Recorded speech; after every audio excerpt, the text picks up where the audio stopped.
What's up, guys? Welcome back to the comment of the day. My name is Alex Axeltoss Rodriguez, and today's comment comes from a video of the Muslim versus Telia. It was losers bracket round 10 of the qualifier for the Premier League of WCS America. It comes from MY1Q1Q, and he says, I've given it some thought, and I think that you two are wrong when you say losing an Oracle is not worth killing 6 or so workers.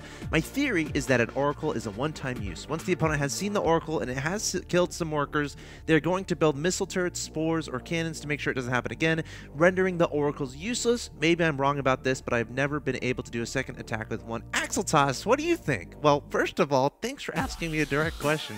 It's fun to see that in the comment. But Oracle, okay, so whenever you open Oracle, it's going to be a bit of an investment, especially if you're going for it early in the game. So the most success I've actually seen in Oracle play is a proxy Stargate. And that, like, this is what I used to do. I don't do this anymore because I make DTs in PvT, but that's another story. When I used to do it, I would proxy my Stargate, I'd make one Oracle, and then I'd be done. I wouldn't make any more Oracles, anything out of that Stargate for the rest of the game.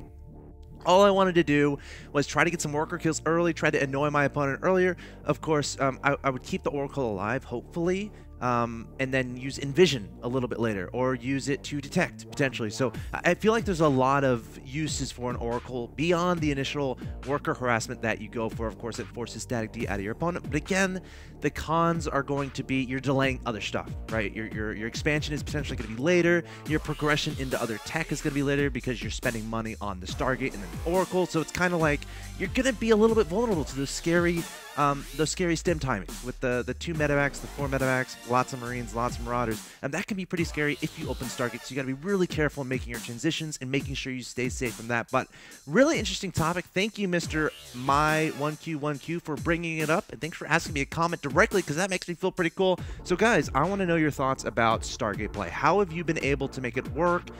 What problems are you having with it? Of course, this can go on any matchup. You can talk about PvT, PvZ, PvP. Let me know your thoughts in the comments, and maybe you'll be selected for the next comment of the day. This has been Axeltoss with your comment of the day, and I'll see you next time.